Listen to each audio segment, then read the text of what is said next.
Bueno,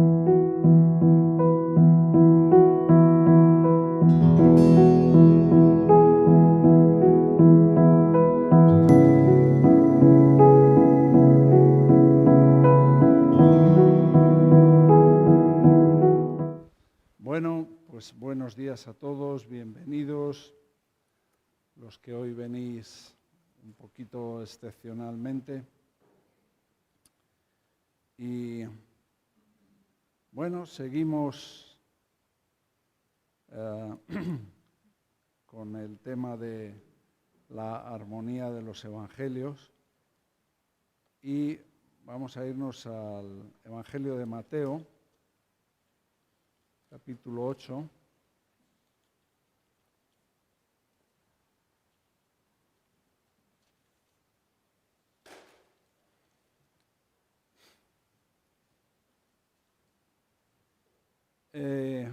¿A quién le duele algo hoy?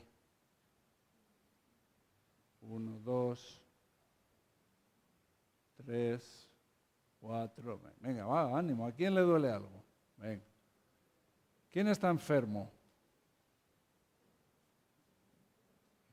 Vale. Bueno, muy bien, Antonio. Digo, entre los que estamos malos, enfermos, nos duele algo, hoy tenemos un buen tema para nosotros, cuando Jesús sana a la suegra de Pedro.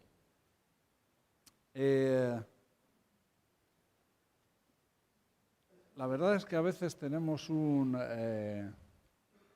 vamos a decir, conflicto, una situación con nuestros dolores, nuestras enfermedades, ¿no? Cómo gestionarlo, ¿no? La verdad es que bueno, lo pasamos mal. Hoy, si os dais cuenta, casi falta bastante gente porque los chicos de Tarrasa, Igualada también, ¿no? No han podido venir por contagios con coronavirus. Bueno, hay cosas que nos afectan y ¿cómo las gestionamos? Bueno, pues en el mundo, pues todo este movimiento de el médico, el hospital, las urgencias, el ambulatorio, la farmacia, todo ese lío, ¿no? Que donde uno intenta resolver ciertas cosas, pero que tienen al mundo completamente despistado, por decirlo de alguna manera. Y como cristianos nos afecta, es una cosa que nos afecta mucho. Estábamos hablando ahora arriba en la reunión de oración que tenemos antes de la reunión, cómo enfocamos las enfermedades. Hay grupos más bien modernos que han asociado la enfermedad siempre a una situación de pecado personal. Sí, es verdad que la enfermedad y la muerte entró al mundo por causa del pecado, pero que siempre que uno está enfermo es cuestión de pecado. Bueno, la propia Biblia no es un tema que apoya. Hay muchos casos de enfermos que no son por causa del pecado. También, cómo gestionamos estas cuestiones, dolores, enfermedades, es un tema importante, porque puede que la voluntad de Dios de vez en cuando sea esas enfermedades. Estábamos hablando del caso de Nuria y como una muerte, Dios la utilizó para vida, ¿no? Y trajo vida y trajo un beneficio, ¿no? Claro, nadie quiere morirse, ni nadie ora para que se muera alguien, pero la voluntad de Dios y los caminos de Dios no son nuestros caminos, y hay cosas que nos cuestan entender, que nos cuestan digerir. Y el Evangelio de Mateo, así como Lucas es un evangelio que más o menos es cronológico, está escrito según el orden de los acontecimientos. Mateo no, Mateo es un evangelio, vamos a decir, temático. Está escrito vamos a decir, por temas, o está escrito con un propósito diferente. De hecho, el Evangelio de Mateo es un evangelio que está enfocado en el reino, principalmente, ¿no? En el reino. Jesús viene, el reino de los cielos se ha acercado a vosotros. ¿Qué significa? Ese es un estudio muy apasionante, el estudio sobre el reino, sobre todo lo que significa el reino. Todos los judíos estaban esperando el establecimiento de un reino. Lo que pasa es que un reino conforme sus pensamientos, un reino que les librara de la opresión, del dominio de los romanos. Era lo que estaban esperando. Y vemos los 10 primeros capítulos de Mateo, son 10 capítulos que hablan de la revelación de la persona de Jesucristo. ¿De quién es Jesucristo? De su persona, de cómo son sus primeros pasos, el principio de su ministerio, y hasta del capítulo 8 al capítulo 10 son son capítulos donde se habla del poder de Cristo. Después ya tenemos 3 capítulos donde hay una rebelión en contra de Cristo, del capítulo 10 al capítulo 13. Después tenemos 7 capítulos donde Jesús se dedica a sus discípulos, y ya a partir del capítulo 21 del rechazo que hay a Jesús. Mateo lo distribuye así, no lo hace de manera cronológica. Entonces aquí en este capítulo 8 junta algunos acontecimientos, algunos milagros que Jesús hace, y lo hace a propósito. Tiene su idea, su propósito. Vamos a leer estos 4 versículos. Capítulo 8 de Mateo, versículo 14.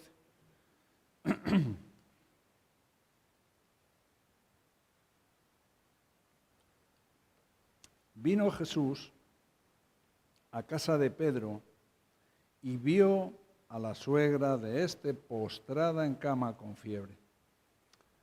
Y tocó su mano, y la fiebre la dejó, y ella se levantó y les servía. Cuando llegó la noche, trajeron a él muchos endemoniados, y con la palabra echó fuera a los demonios, y sanó a todos los enfermos, para que se cumpliese lo dicho por el profeta Isaías, cuando dijo: Él mismo tomó nuestras enfermedades y llevó nuestras dolencias. Bueno,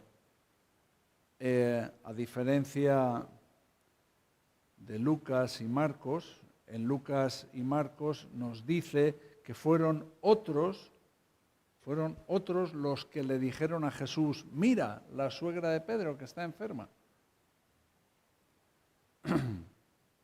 Y eso es algo importante. Aquí en el Evangelio de Mateo no lo dice, dice simplemente que Jesús vio a la suegra postrada.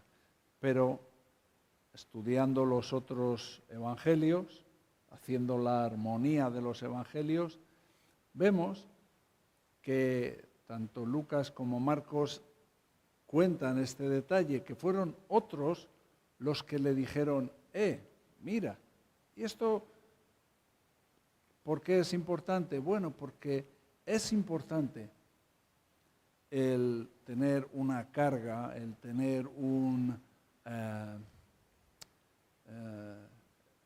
amor al prójimo, de tal manera que de presentar a Cristo las dolencias, las enfermedades, los problemas de nuestros hermanos. Eso es algo que debemos hacer. Aquí hay mucha gente que está enferma. Les preguntaba a Yoli, que también está pasando unos días malos. Camel también ha tenido. Vicente ha tenido un tiempo también difícil. Oli, ¿estás malo? ¿Estás malo? Bueno, hay muchas cosas. Ana también está pasando un tiempo mal.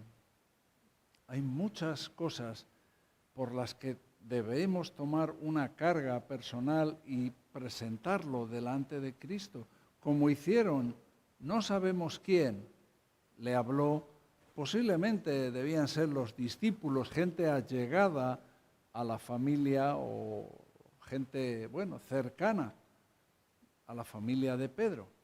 Mira, he aquí la suegra de Pedro que está, según dice en Lucas, con fiebre muy alta.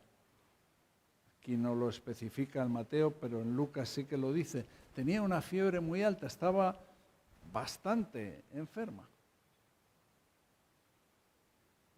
Así que aquí aprendemos una cosa, ¿no? A que no solamente como iglesia, como cuerpo de Cristo, sino a preocuparnos los unos de los otros, preocupar de las dolencias de uno de los otros, llevar a Cristo las enfermedades, las situaciones de unos a los otros.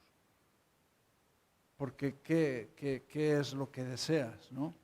Cuando estás mal, cuando lo estás pasando mal, es que haya otros que estén llevando tus enfermedades, que estén presentando tus dolencias delante de Cristo, que oren por ti.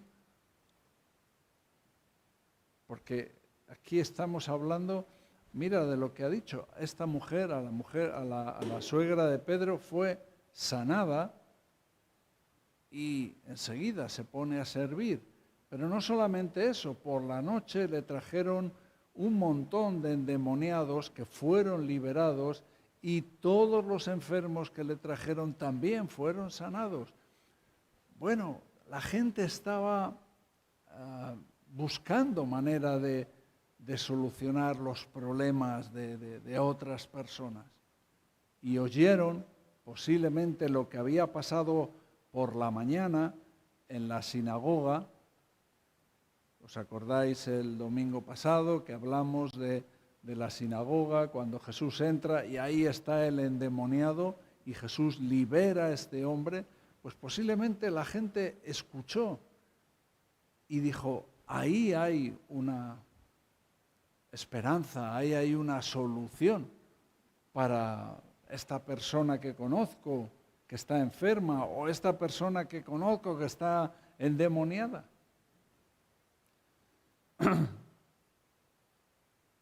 Aquí dice que Jesús toca su mano y fue sanada. En otros evangelios dice no solamente toca su mano y la toma de la mano y la levanta Cristo mismo. Vemos la historia de antes, donde es el caso del centurión, que el centurión, Cristo no estaba allí tomándole o tocándole con la mano, fue sanado el siervo del centurión a distancia. Solamente como detalle, ¿no? Lo que también aprendemos aquí es que Pedro estaba casado y aquí estaba su suegra. Digo por las religiones que han basado en el celibato, en que los discípulos no estaban casados, que los discípulos no tenían esposa y estaban dedicados. Por lo menos sabemos que Pedro sí lo estaba.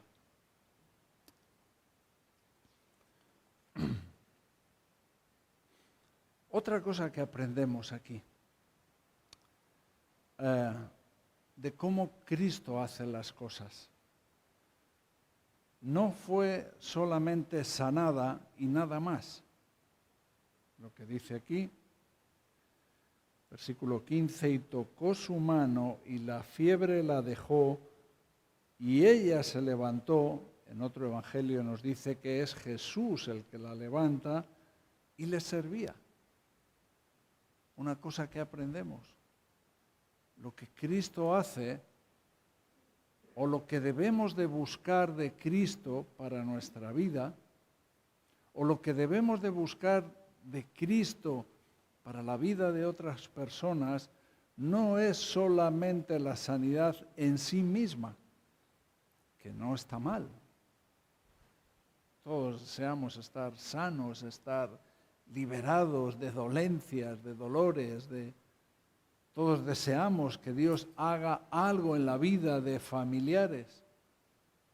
¿Cuántos tenemos familiares que no son cristianos? La mayoría. ¿Cuántos tenemos familiares? Estábamos hablando antes con Carlos, que ha fallecido su hermana. Estábamos hablando con Nacho, que acaba de fallecer su hermano también hace poco. Y había otro que estaba también enfermo, y hablábamos de eso. Estamos en edades donde nuestros padres son mayores, fallecen, nuestros hermanos, las familias. Es como algo recurrente, algo que está ocurriendo una vez tras otra. ¿Cómo gestionamos eso? ¿Qué podemos hacer ahora? Bueno, ya hemos visto que tenemos que tener esa carga, ese corazón de presentar a Cristo las necesidades de los demás y, por supuesto, de nuestras familias.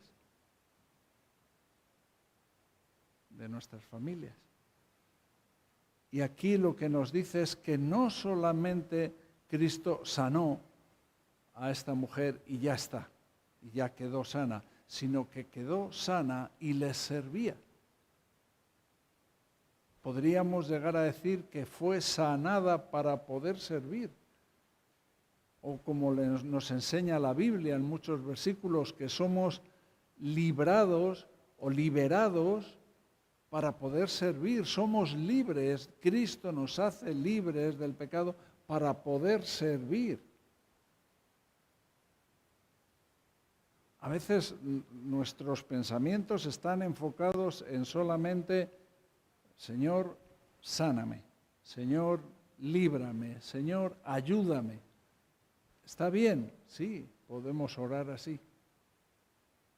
Pero el mejor propósito, lo mejor de todo es, Señor, sáname, líbrame, sálvame para poder servirte. Y esa es otra de las preguntas. ¿Servimos al Señor? ¿Estamos sirviendo al Señor?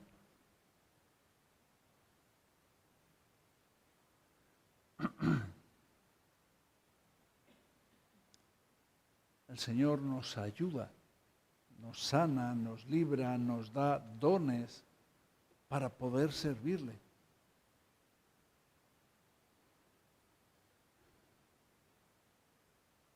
Versículo 16, cuando llegó la noche trajeron a él, ¿cuántos? Muchos endemoniados.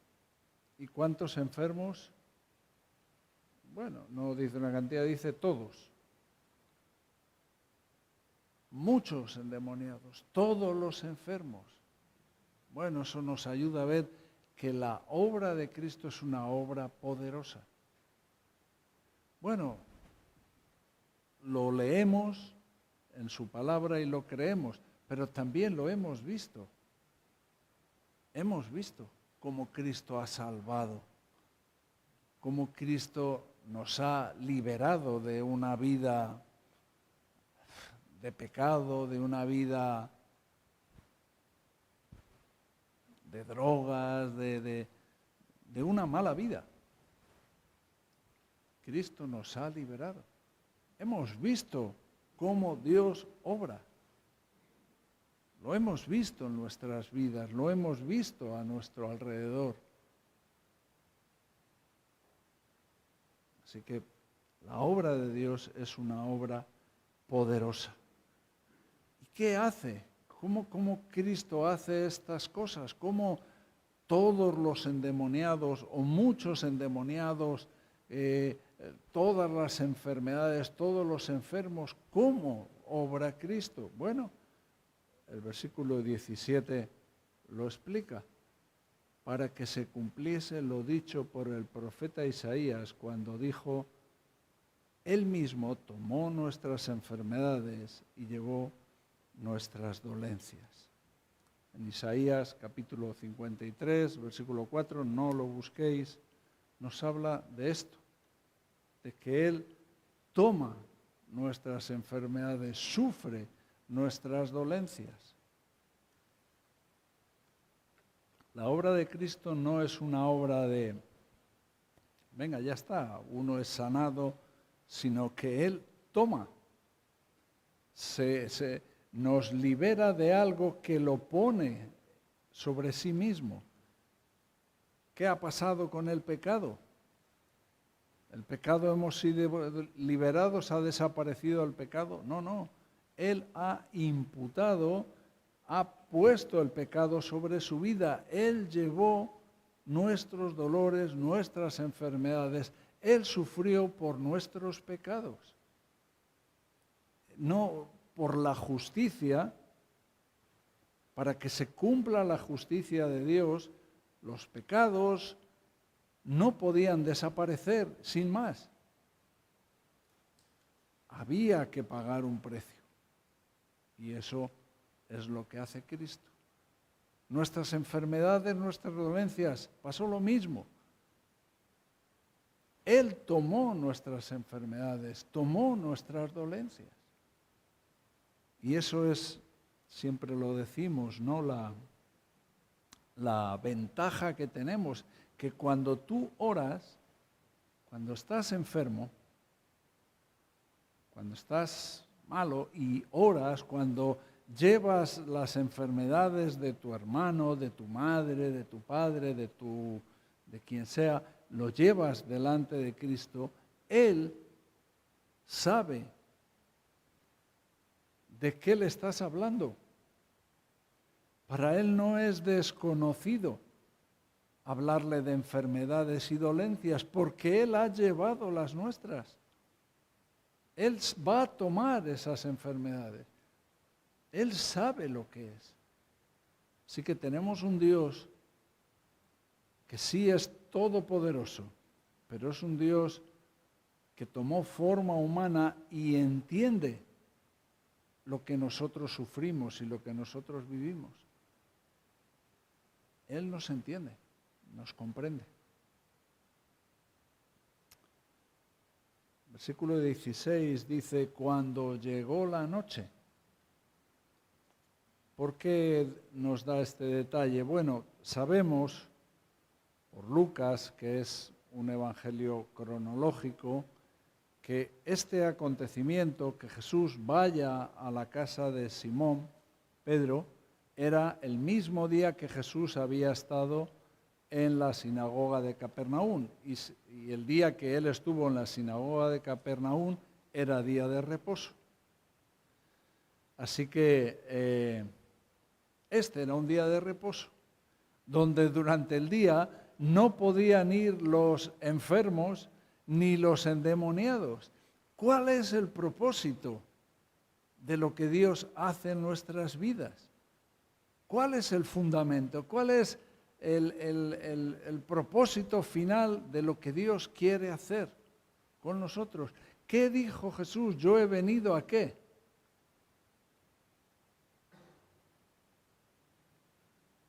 A salvarnos, a perdonarnos, a sanarnos de nuestras enfermedades. Pero la religión, la propia religión, había complicado las cosas de tal manera que aquello que era el propósito principal de la obra de Cristo, no se podía hacer por causa de la religión. Es una contradicción. La religión que nos tiene que acercar a Cristo, lo religioso que nos tiene que acercar a Cristo, aquí es un obstáculo para que Cristo haga su obra. Por eso no podían ir ni los endemoniados ni los enfermos hasta que no era de noche, hasta que no acababa el día de reposo. Es increíble. Estaba pensando en el siglo XVI, España era un gran imperio, era el imperio más grande que había en el mundo. Decían que no se ponía el sol sobre nuestro imperio. México, Perú, partes de Sudamérica, partes de Italia, los Países Bajos, partes de Alemania, todo pertenecía al Imperio Español. Y cuando gobernaba Felipe II era un rey extremadamente católico y trabajaba muy de acuerdo con los pensamientos del Papa. Y en Inglaterra había un movimiento protestante, el movimiento anglicano y protestante, y en algunas zonas de Europa también, pero sobre todo este movimiento protestante de Inglaterra estaba afectando a América. Venían muchos allí, por eso Estados Unidos tiene todo ese, vamos a decir, historial protestante o evangélico o cristiano, vamos a decirlo. Entonces el Papa quería que eso se parara y la única manera de pararlo era una guerra, que hubo una guerra entre España e Inglaterra. Y Felipe II mandó construir una armada, una flota de barcos. Parte de ellos los construían en Lisboa, otra parte en el País Vasco, otra parte en los Países Bajos, en Holanda y en estos sitios, y otra parte en Italia también. O sea, y todo esto se llamó la Armada Invencible. La Armada Invencible. Con esta flota tenían que ir a conquistar y a destruir Inglaterra, para evitar que Inglaterra siguiera, vamos a decir, teniendo una influencia en los Estados Unidos, en América del Norte.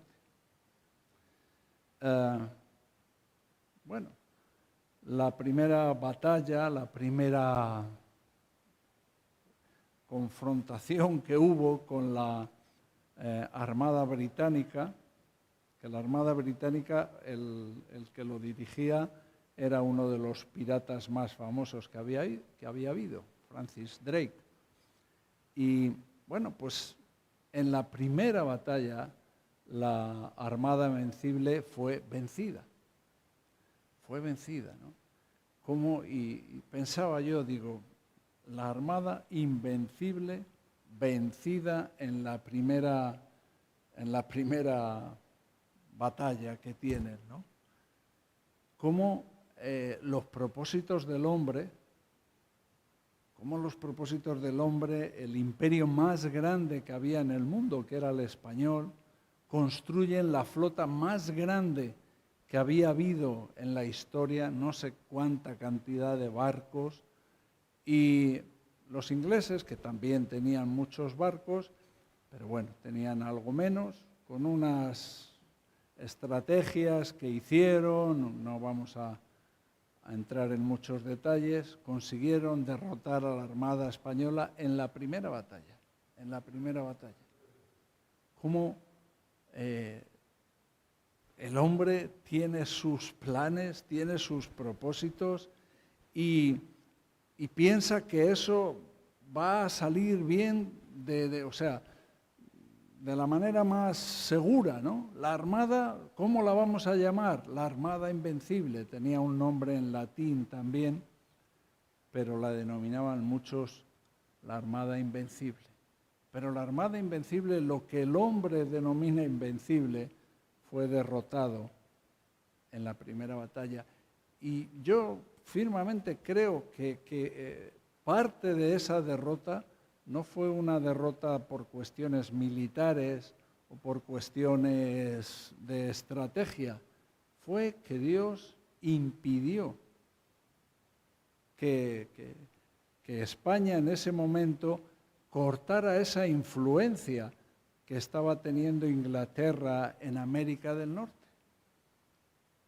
Dios protege lo suyo, Dios interviene en la historia, interviene en las vidas para proteger, para que la palabra se cumpla. Y aquí vemos, en una medida más pequeña, cómo Dios constantemente está haciendo que la palabra se cumpla. En este caso, la palabra era que Él tenía que llevar todas nuestras enfermedades, que todas las enfermedades, que todo el espectro diabólico y demoníaco de espíritus no iban a ser victoriosos, no era la armada invencible, sino que esa armada invencible de enfermedades, de dolencias, de diablos, iba a ser derrotada por Cristo. Y la palabra se iba a cumplir. La palabra se iba a cumplir. Echó fuera los demonios y sanó a todos los enfermos. Si vemos, para comentar un poquito esto, en Colosenses capítulo 2,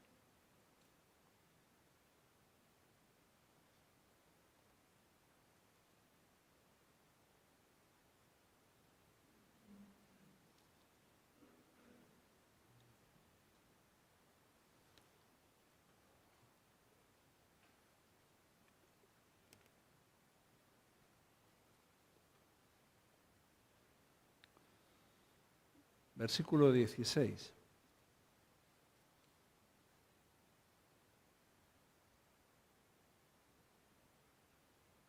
Por tanto, nadie os juzgue en comida o en bebida, o en cuanto a días de fiesta, luna nueva o días de reposo. Y mira lo que dice después. Todo lo cual es sombra de lo que ha de venir, pero el cuerpo es de Cristo. Aquí nos está hablando de los días de reposo, que ya hemos visto que esta gente tuvo que venir de noche por cuestión del día de reposo. El día de reposo estaba siendo un estorbo por la manera de interpretar que tenían ellos estas cosas. Sin embargo, aquí Pablo lo explica muy bien en el libro de Colosenses. Está diciendo que los días de reposo pertenecen a las sombras. ¿A qué me refiero? Hemos hablado muchas veces de cosas que hay en el Antiguo Testamento o incluso en el Nuevo Testamento, textos, figuras, cosas que son sombras de lo que vendrá después. Por ejemplo, cuando nos habla del tabernáculo, cuando nos habla del templo, cuando nos habla de pasar el Mar Rojo, cuando nos habla del diluvio, cuando nos habla de muchos de los acontecimientos que vienen en el Antiguo Testamento, esos acontecimientos son sombras, figuras de lo que ha de venir. Y los días de reposo son sombras también, pertenece a a esa denominación. No sé si me estoy explicando bien. Pertenecen a las sombras, a las figuras. ¿Se entiende? Bueno, han dicho pocos que sí. Vale. Además, no solamente sombras, sino que el propio versículo 17 de aquí, de Colosenses, estamos en Colosenses, todo lo cual es sombra, ¿de qué? De lo que ha de venir. O sea, el día de reposo es una sombra de algo escatológico, de algo que va a venir en los últimos tiempos, del milenio, de un tiempo de descanso con el Señor, posiblemente, pero tiene que ver con esas sombras. Volvemos a Mateo, capítulo 8.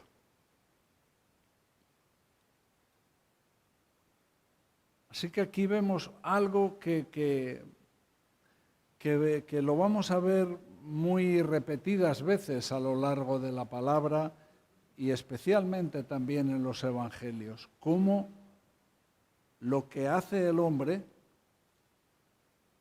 cómo la religión que hace el hombre, la armada invencible que hace el hombre, que hizo Felipe II en compañía del Papa de aquel tiempo, creyendo hacer lo correcto, creyendo ir en contra de la herejía, como aquí el día de reposo era algo que tenía que ver con glorificar a Dios, se había convertido en lo contrario, era una oposición, era un obstáculo para la verdadera obra de Cristo, para lo que Cristo tiene. Y esto lo tenemos que ver, esto no tiene que ver solamente con la Iglesia católica o con la Iglesia de no sé dónde o lo que sea, tiene que ver a veces con nuestra manera de vivir, a veces un tanto religiosa. A veces podemos ser bastante religiosos en nuestra manera de vivir. Podemos ser muy de las tradiciones. Podemos ser muy de, bueno, es que esto es lo que se ha hecho siempre, o esto es lo que veo que se está haciendo. Vale, pero ¿qué es la voluntad de Dios? ¿Cuál es el propósito de Dios? Ya hemos visto, Él ha venido a sanarnos, a salvarnos. Ha venido a sanarnos y a salvarnos para servirle. Y Él toma nuestras enfermedades y nuestras dolencias poniéndolas sobre sí mismo.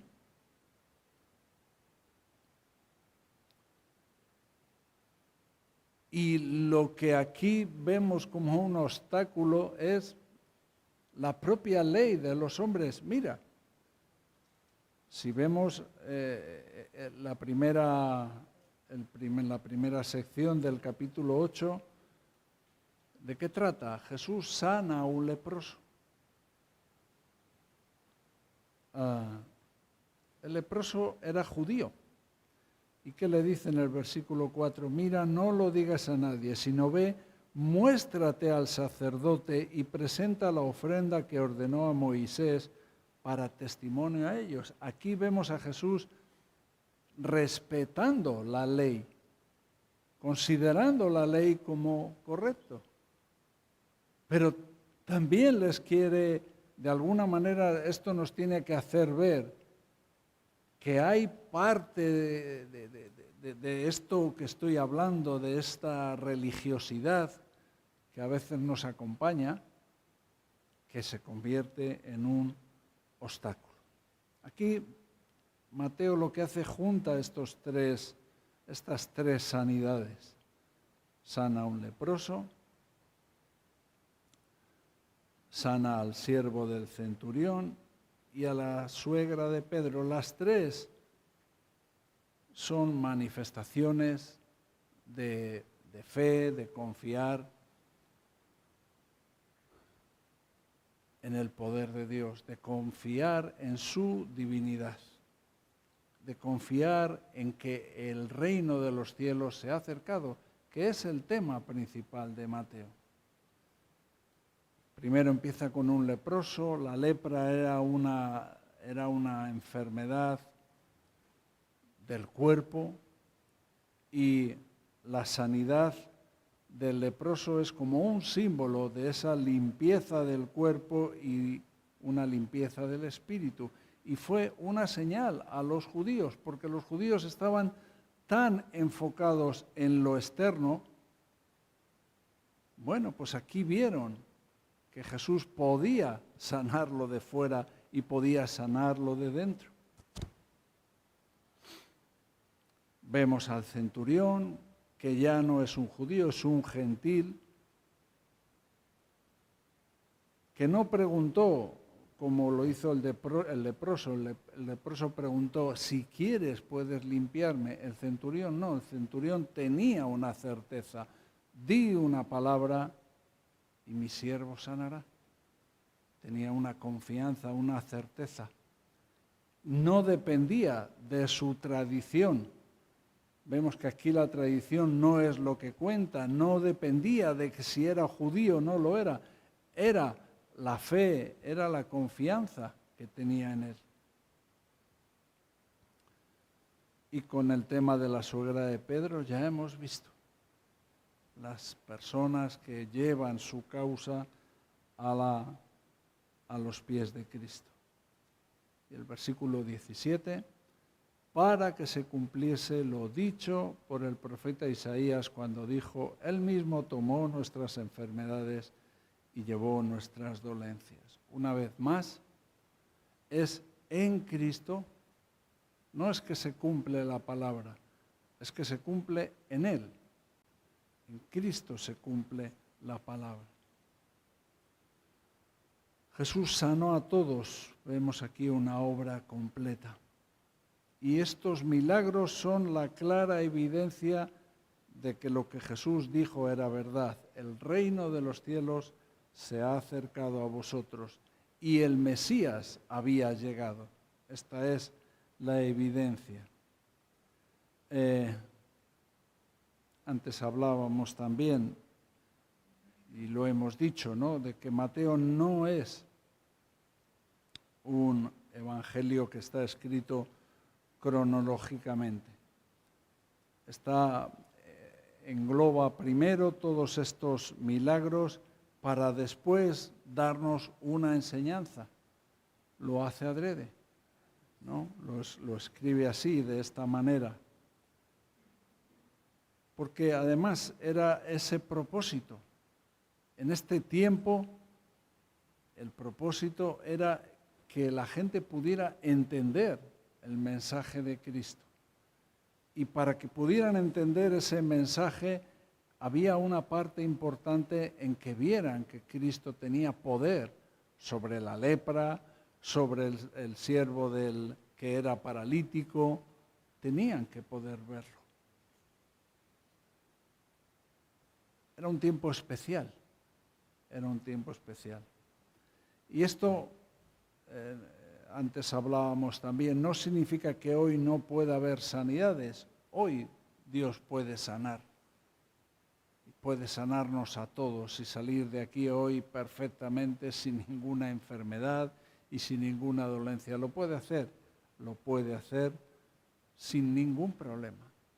Pero el ministerio que tuvo Cristo fue un ministerio especial. Y nosotros no debemos de buscar de que todo sea en la misma manera en la que Cristo hizo las cosas. Habrá cosas que sí, pero también a veces nos va a ocurrir que vamos a orar por cosas que no van a suceder. Vamos a orar por sanidades que no van a suceder, porque el propósito de Dios es que pasemos por ciertas situaciones. A veces el propósito de Dios está en el hospital y no fuera. A veces el propósito de Dios ha sido una muerte, aunque sea difícil de entender. Pero aquí lo importante es conocer los propósitos de Dios. No, pero es que Jesús sanaba y tal, vale, pero Jesús tenía un ministerio concreto y especial por una enseñanza que tenía que traer y que tenía que dar. ¿Dios puede sanar hoy? Perfectamente. ¿Puede resucitar a alguien? Perfectamente. El poder de Dios no ha rebajado nada lo que ha sido siempre. Dios es omnipotente, todopoderoso. Lo era entonces y lo es hoy. Así que, bueno, eso nos ayuda a entender que lo que tenemos que entender y poder estar cerca de Dios es conocer sus propósitos. Y veremos sus propósitos en nuestras enfermedades, veremos sus propósitos en nuestras sanidades y veremos sus propósitos cuando estamos bien y cuando no estamos bien. Y aprenderemos a no quejarnos a veces tanto, aunque es difícil. Otra cosa que aprendemos también importante, y es que aquí está, la que está aquí enferma es la suegra de Pedro. Bueno, que también los creyentes pueden enfermar. También estábamos hablando antes de ciertas doctrinas nuevas, de que piensan que el hombre que está enfermo es un hombre que está en pecado y que la enfermedad es un síntoma claro de estar en pecado. Bueno, pues no siempre, no siempre. Puede ser que sí, pero no siempre la enfermedad es un síntoma de estar en pecado. No siempre, no tiene por qué ser así.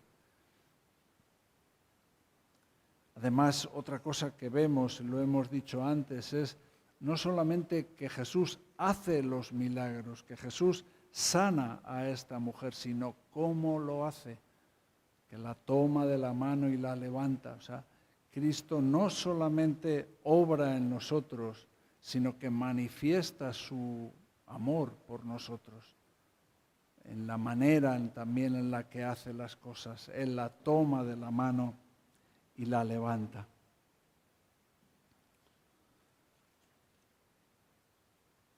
Otra cosa también que podemos ver aquí es que posiblemente, también lo comentábamos antes, mucha gente estaba enferma, muchas mujeres estaban enfermas en Israel en aquel tiempo, pero solo una era la suegra de Simón Pedro.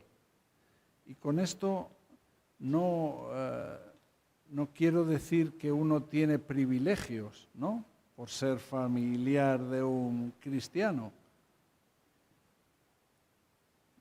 No es que no es que hay gente de primera categoría, de segunda categoría, y los de primera categoría sí que pueden ser sanos, pero los de segunda categoría no. No estoy diciendo nada parecido.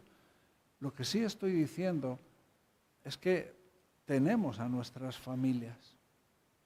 Nuestras familias están con dificultades, con problemas. Y tienen la oportunidad, tienen un privilegio, eso sí. ¿Cuál es el privilegio? Uno, que son hablados por la palabra,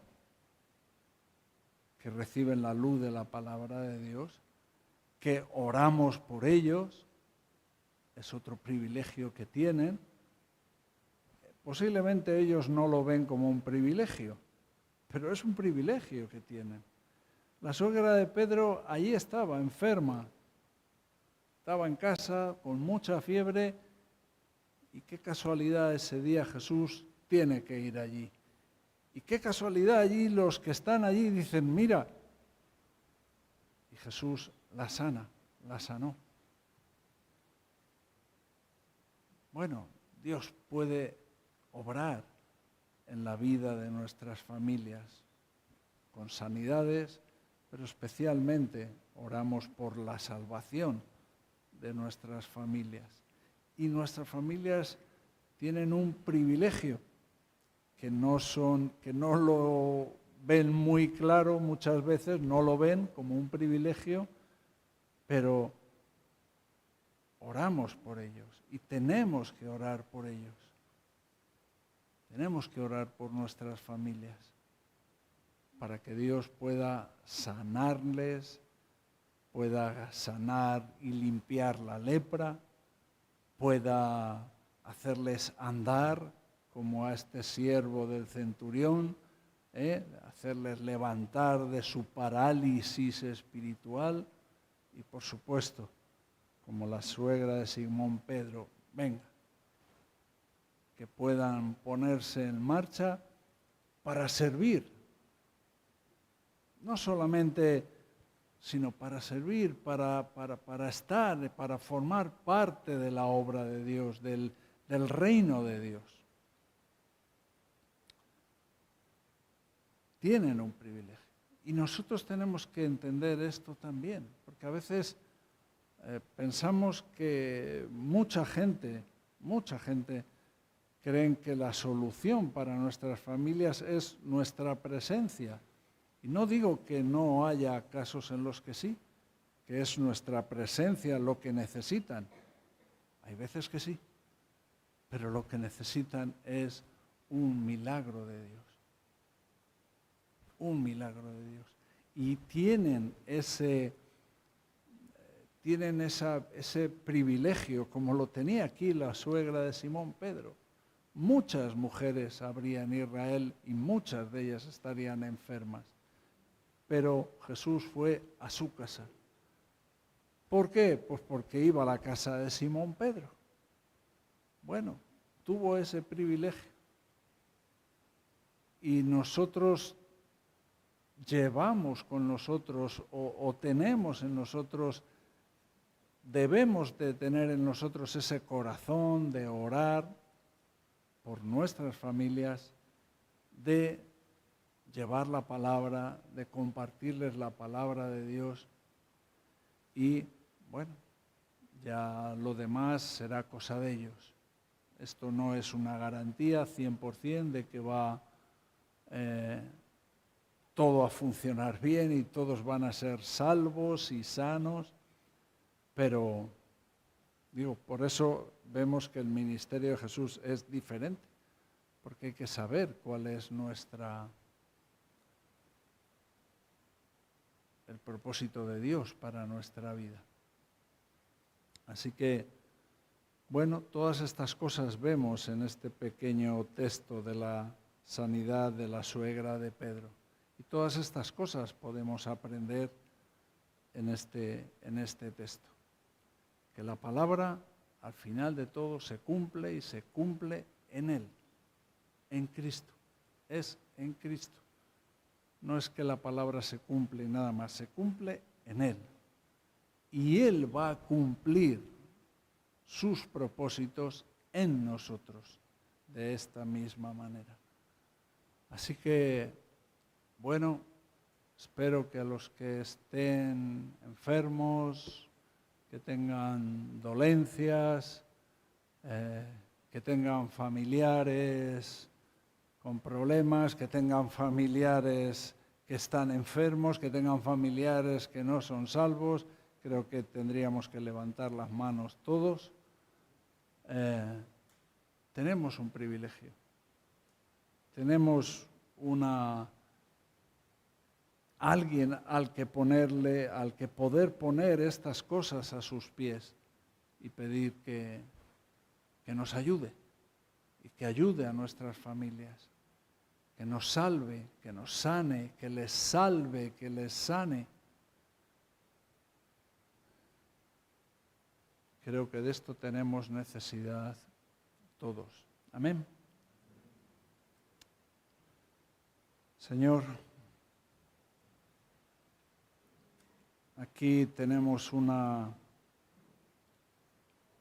lista tan extensa, Señor,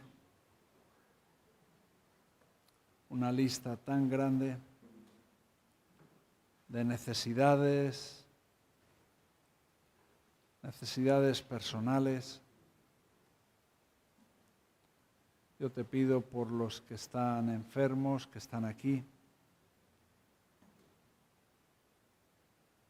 por los que tienen dolencias, que ni saben muy bien de dónde vienen, Señor,